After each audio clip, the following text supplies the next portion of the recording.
నమస్తే welcome to the leader with Telugu రాజ్యం. ఈరోజు మనం ప్రొద్దుటూరులో ఉన్నాం. ప్రొద్దుటూరు నియోజకవర్గంలో అటు కూటమి తరపు నుంచి టీడీపీ అభ్యర్థిగా, అలాగే ఇటు వైసీపీ తరపు నుంచి వైసీపీ అభ్యర్థి ఇద్దరి మధ్య కూడా పోటాపోటీగా ప్రచారాలు అయితే కొనసాగుతూ ఉన్నాయి. మరి ఈరోజు మనం ప్రొద్దుటూరు నియోజకవర్గం నుంచి టీడీపీ ఎమ్మెల్యే క్యాండిడేట్గా నిలబడిన సీనియర్ మోస్ట్ రాజకీయ నేత నంద్యాల వరదరాజుల రెడ్డి గారి ఇంటి దగ్గరికి వచ్చేసాము. మరి ఆయనతో మాట్లాడి అసలు ప్రొద్దుటూరులో ఆయన ఉన్నప్పుడు 1985 నుంచి చూసుకుంటే ఆయన వరుసగా 5 సార్లు ఎమ్మెల్యేగా గెలిచి ఇక్కడ ఎంతో అభివృద్ధిని చేశారు. అయితే ఇప్పుడు మళ్ళీ పోటీకి సిద్ధం అంటున్నారు. మరి ఈసారి ఎలక్షన్స్లో టీడీపీ ఎమ్మెల్యేగా వరదరాజుల రెడ్డి గారు అయితే ఎలాంటి అభివృద్ధి చేస్తారు, వారితో మాట్లాడి తెలుసుకుందాం పదండి.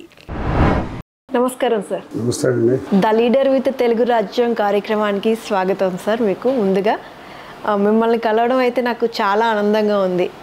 అంటే ఇంత సీనియర్ మోస్ట్ పొలిటీషియన్ నేను ఫస్ట్ టైం కలుస్తున్నాను, చూస్తున్నాను. అందులోనూ మీరు చాలా యాక్టివ్గా కూడా కనిపిస్తున్నారు. మళ్ళీ రాజకీయాల్లోకి వచ్చారు, ప్రజల్లోకి ఎంతో యాక్టివ్గా వెళ్తూ ఉన్నారు. మీ కార్యక్రమాలన్నీ కూడా ఎలా జరుగుతున్నాయి సార్ ప్రచారంలో భాగంగా? ఇప్పుడు యాక్టివ్గా ఉండేదానికి కారణము నేను పల్లెలో ఉంటా, మంచి గాలి వెలుతురు ఉంటుంది. నేను చిన్నప్పటి నుంచి వ్యవసాయం చేసిన, నేను రాజకీయాలకి వచ్చేంత వరకు కూడా గ్రామ మున్సిపల్గా పనిచేస్తామన్నా, బాగా తిరిగేవాడిని. మా ఊరికి ప్రొద్దుటూరికి కుందు రివర్ అడ్డం ఉండేది, రివర్లో ఈదుకుంటూ వచ్చేవాళ్ళం. కాబట్టి చిన్నప్పటి నుంచి కూడా నేను గ్రామీణ ప్రాంతంలో ఉండబడిన దానివల్ల వ్యవసాయం చేస్తూ ఉండేవాడిని. ఆ కారణంగా అప్పుడు బాగా కష్టపడినాం కాబట్టి ఇప్పుడు హెల్తీగా ఉండా. అయితే సార్, ఇప్పుడు మీరు 1985 నుంచి చూసుకుంటే ఫస్ట్ టీడీపీ నుంచి ఎమ్మెల్యేగా గెలిచారు. దాన్ని కొనసాగిస్తూ కాంగ్రెస్ తరపు నుంచి కానీ టీడీపీ నుంచి కానీ వరుసగా 5 సార్లు ఎమ్మెల్యేగా గెలిచారు. అంటే అప్పటి నుంచి ఇప్పటి వరకు రాజకీయాల్లో మీకు ఎదురైన అనుభవాలు కొన్నిటిని మన తెలుగు రాజ్యం ప్రేక్షకులకి షేర్ చేయండి సార్. ఇప్పుడు మాది పొలిటికల్ ఫ్యామిలీ. మా తండ్రి సమితి వైస్ ప్రెసిడెంట్గా ఉన్నాడు, మా చిన్నాన్న గ్రామ సర్పంచ్గా ఉన్నాడు యునానిమస్గా. కాబట్టి అప్పటి నుంచి రాజకీయ కుటుంబాల్లో ఉండే కారణంగా నేను కూడా అప్పుడు పాలిటిక్స్లో అప్పుడు ఎమ్మెల్యేలు సమితి ప్రెసిడెంట్ వాళ్ళతో కలుస్తున్న తర్వాత నేను కూడా యాక్టివ్గా పాలిటిక్స్లో చేరాలనే ఒక ఆలోచన మేరకు పాలిటిక్స్లో ఎంటర్ అయినా. 1981లో సమితి ప్రెసిడెంట్గా కంటెస్ట్ చేసి ఓడిపోయినా. 1983లో మళ్ళీ ఇండిపెండెంట్గా కంటెస్ట్ చేసిన శాసనసభకు ఓడిపోయినా. 1985లో టీడీపీ టికెట్ మీద నేను ఎమ్మెల్యే అయినా. అప్పటి నుంచి 89 వరకు నేను టీడీపీ ఎమ్మెల్యే. తర్వాత నా అపోనెంట్ను ఇక్కడ మళ్ళా పార్టీలో చేర్చుకున్నారు, తెలుగుదేశం పార్టీలో. మేము రాయలసీమలో అపోనెంటు మేము కలిసి నడవడం అనేది ఉండదు. మేము కలిసి మాట్లాడుతుంటే దొంగ నా కొడుకులు ఇద్దరు వాళ్ళు కలుసుకున్నారు, మనమేమో చెడ్డరా అనే పరిస్థితి ఉంటుంది. కాబట్టి నేను ఆయన పార్టీలో చేర్చుకున్న తర్వాత నేను తెలుగుదేశం పార్టీ ఎమ్మెల్యేకు పార్టీకి రిజైన్ చేసి కాంగ్రెస్ పార్టీలో చేరినాను. అప్పుడు 89 ఎన్నికల్లో కాంగ్రెస్ పార్టీ ఎమ్మెల్యేగా గెలిచిన. మళ్ళీ 94లో కాంగ్రెస్ పార్టీ ఎమ్మెల్యే, మళ్ళీ 98లో కూడా కాంగ్రెస్ పార్టీ ఎమ్మెల్యే, 2004లో కూడా కాంగ్రెస్ పార్టీ ఎమ్మెల్యే, 2009 వరకు 25 సంవత్సరాలు కంటిన్యూగా ఉన్నాయి. తర్వాత వాళ్ళ ఆంధ్ర రాష్ట్రం విడిపోవడం జరిగింది. విడిపోయిన తర్వాత మనం ఈ ప్రాంతంలో అంతా కాంగ్రెస్ మీద వ్యతిరేక భావం నిలబడిన తర్వాత తెలుగుదేశం పార్టీలో చేరినాను. 2014లో కంటెస్ట్ చేసి నేరోలో ఓడిపోవడం జరిగింది. తర్వాత 2019లో ఏం పోటీ చేయలే, టీడీపీకి ఇచ్చిన క్యాండిడేట్కు చేసిన. మళ్ళీ ఇప్పుడు టీడీపీ అభ్యర్థిగా నాకు అవకాశం ఇవ్వడం జరిగింది. అయితే సార్, 2019లో మీకు సీట్ ఇవ్వలేదు టీడీపీ తరపు నుంచి. 2 టర్మ్స్ మీరు అసలు పాలిటిక్స్లో చాలా యాక్టివ్గా లేకుండా ఉన్నారు.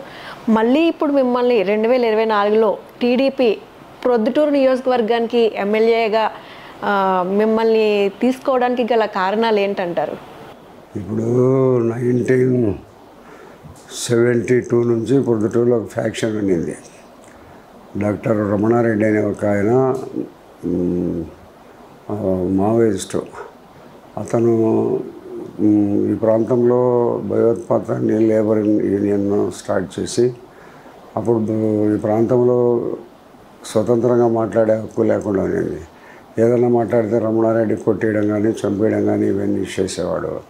ఆ కారణంగా ఇక్కడంతా భయోత్పాత పరిస్థితులు ఉండబడినాయి.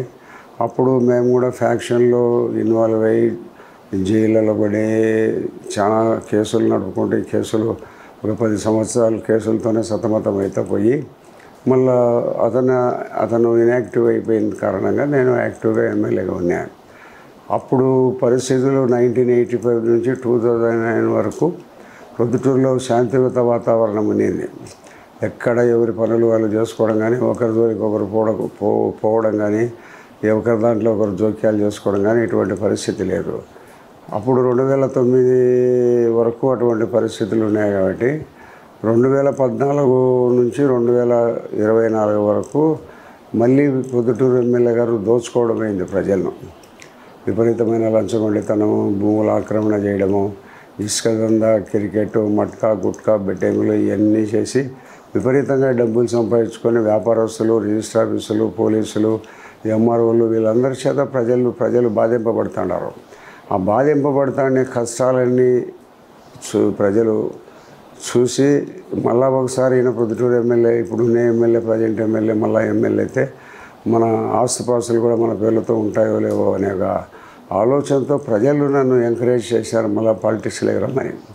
ఇట్లా దుర్మార్గ పరిస్థితులు ఉన్నాయి, మీరు ఉండేటప్పుడు బాగుండింది కాబట్టి మీరు మళ్ళీ పాలిటిక్స్లోకి రమ్మని చెప్పి నేను స్తబ్దతగా ఉండేవాడిని నన్ను ఎంకరేజ్ చేశారు.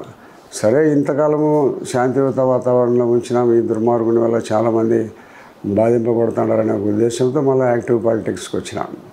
యాక్టివ్ పాలిటిక్స్లో నేను వచ్చిన తర్వాత తెలుగుదేశం పార్టీ సర్వేలు చేయించింది. ఆ సర్వేలలో నాకు ప్రజలు వాళ్ళు చంద్రబాబు చేయించిన అన్ని సర్వేలలో ఒక సంవత్సర కాలం నుంచి ఎవరైతే ప్రొద్దుటూరు బాగుంటుందని సర్వే చేస్తుంటే ప్రజలందరూ నా పేరే చెప్తా రావడం జరిగింది. ఐవీఆర్ సర్వేలలో కూడా నా పేరు, నాకు 73% నాకు ప్రొద్దుటూరు ప్రజల కావాలని నన్ను కోరుకున్నారు కాబట్టి మళ్ళీ నాకు టికెట్ ఇచ్చినారు. అయితే సార్, ప్రొద్దుటూరు సింహం అంటే నంద్యాల వరదరాజుల రెడ్డి గారు అని అంటారు. అలాంటి మీరు ప్రొద్దుటూరుకి ఏం చేశారు? చాలా డెవలప్మెంట్ చేసినాం. రోడ్లు విస్తీర్ణం చేసినాం, పల్లెల్లో అంటే టోటల్ బ్లాక్ టాప్ రోడ్లు వేసేసినాం. ప్రతి ఊరికి బస్సులు ఉన్నాయి, స్కూల్స్ ఉన్నాయి, మంచినీరు ఉంది, కరెంట్ ఉంది, అన్ని గ్రామాలకు బస్సులు పోతాయి.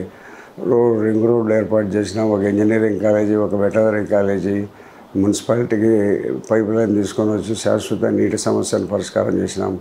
చాలా ప్రతి హౌసింగ్ బోర్డులో చాలా కాలనీలు కట్టినాం.